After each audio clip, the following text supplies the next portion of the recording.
சென்னை உயர்நீதிமன்ற வழக்கறிஞர்கள் சங்க தலைவர் பால் கனகராஜ் செய்தியாளர்களை சந்தித்து வருகிறார். அதன் நேரடி காட்சிகளை பார்க்கலாம்.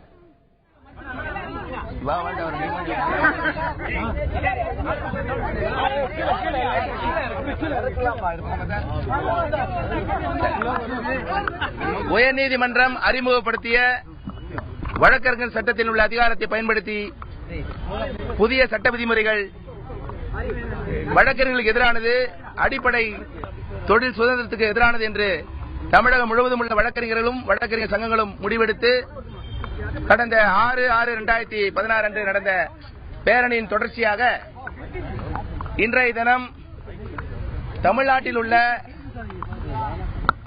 அத்தனை மாவட்டங்களிலிருந்தும் ஒவ்வொரு பிரதிநிதிகள் அந்தந்த மாவட்ட தலைமை சங்கத்தினுடைய தலைவர், மாநிலம் தழுவிய போராட்டக் குழுவிலே இருப்பார். எத்தனை பேர் வந்தாலும் அத்தனை பேரும் போராட்டக் குழுவிலே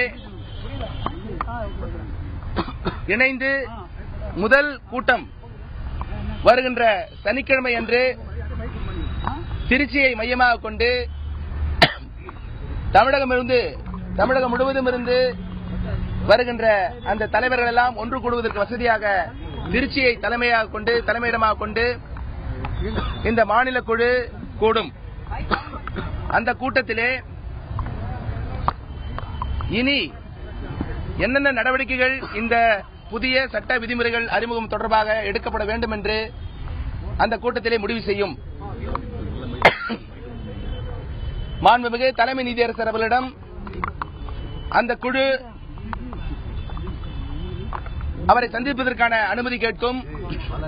அந்த அனுமதியை பெற்ற பிறகு அந்த குழு அந்த கூட்டத்திலே எடுக்கின்ற முடிவையும் இந்த அறிமுகப்படுத்தப்பட்ட விதிகள் எவ்வாறு உச்சநீதிமன்ற வழிகாட்டுதல்படி இல்லை, என்னென்ன குறைகள் இருக்கிறது என்பதை சுட்டிக்காட்டி ரெகுலேட்டரி ஒழுங்குமுறை எப்படி செய்ய வேண்டும் என்பதை வலியுறுத்தி ஒரு மனு கொடுக்கும்.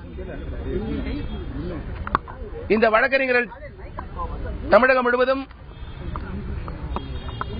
நிச்சயமாக இந்த குழு எடுக்கின்ற முடிவை ஏற்பார்கள். வருகின்ற சனிக்கிழமை இந்த குழு திருச்சியிலே கூடி முடிவெடுக்கும். மீண்டுமாக சொல்லுகிறேன், அந்த குழுவிலே ஒவ்வொரு மாவட்டத்தில் உள்ள சங்கத்தில் உள்ள தலைவர் அந்த கூட்டத்திலே உறுப்பினராக சேர்க்கப்பட்டிருக்கிறார். அவருடன் இணைந்து சென்னையில் உள்ள மூத்த வழக்கறிஞர்கள் ஒரு சிலரும், பார் கவுன்சில் உறுப்பினர்கள் ஒரு சிலரும், முன்னணி போராளிகள் ஒரு சிலரும் அந்த குழுவிலே இருப்பார்கள்.